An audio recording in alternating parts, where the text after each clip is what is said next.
Might shock you this one, but for me the biggest book of psychology is the Bible. If you read it, if you properly read it, full of psychology, thousands of years old, and it's lasted because it works. There's another book, probably changed my life, reason why I'm here, called The Power of Your Subconscious Mind by Dr. Joseph Murphy. So that's about, as a man thinketh, so is he. So if you think you can do something, you're going to do it. If you don't think, then no, I'm going to attempt to do it, so you're not going to do it. So if I look at that bottle of water and say, I can push that bottle of water, and I go to push it, I'm going to do it. But if I look at it and say, I can't do it, there's no action. So faith without action is worthless. You have to act on what you believe in. So that taught me a lot. That's the reason I'm involved at the level that I'm in. If you would have said to me 5 years ago, oh, you're going to be head of recruitment at a Cat 1 club, people would have laughed. I would have, because I built a pyramid on a piece of paper with my goal, where I was going to be 2018, and I put the little things that were going to get me there. Now I didn't know while I was filling them, ticking them things off that at the time span, but crazy enough I got there. The first thing is, the top of the pyramid is where you want to be. Underneath the foundation is belief. So I write belief and focus. So I'm focusing on that, which is creating a visual. And then if it's visual, if you can see it, you can believe it, you can achieve it. Then I write in what it would take. I break it down, the pathway, so like little building blocks.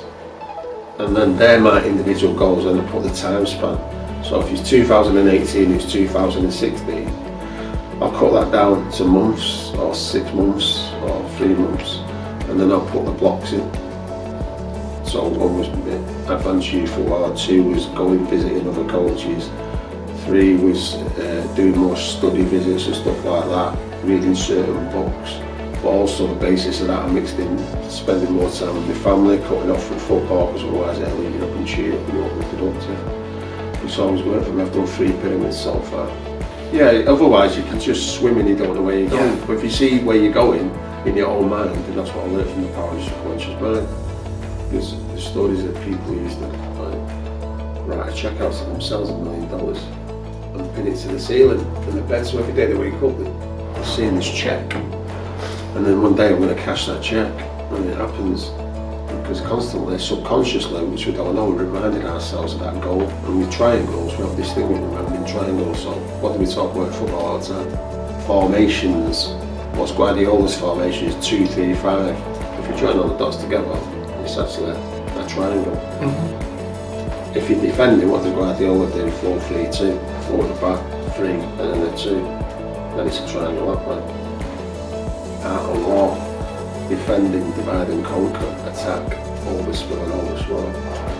Deep stuff. I met a guy called Gornik Pesnik, who's the head of probability and maths at Manchester University. And I spent an hour with a tactics board talking. This was before Guardiola come on the scene. He was talking about the power of formation. He said, we can talk all we want. He said, there's a power in it. He said, but you go after players to buy into it. He said, the Romans were the best at that, so they developed the individual. Sword was attack, shield was defence, master attack. He developed the complete soldier, so the individual, put him in a team, so centurions, 100 soldiers, and then he believes in himself. He knows his mate's been taught exactly the same. They trust each other, and they become a combined unit, and that's what made him invincible. So it's dealing with specifics. Deep stuff. Related to football, 110%. Yeah.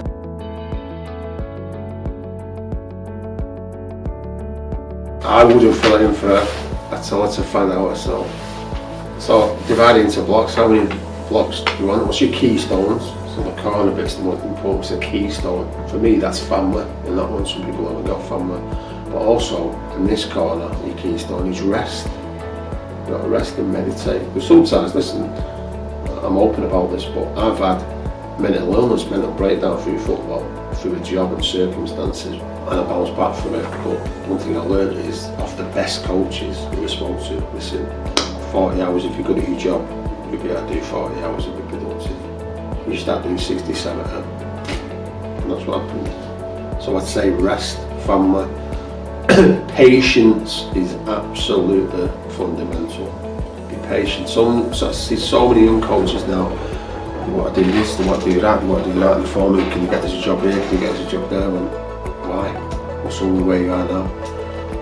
I don't feel this at the level. When you're 26 and you're coaching an under 18s or under 16s, where do you think you should be and why? But within that world where you can get everything on a button, but that pathway mindset. Well, look at the West Ham keeper, 33 years of age. His senior debut for West Ham, gets a clean sheet at Chelsea. So his patience is the big one I'd say to him. Just be patient.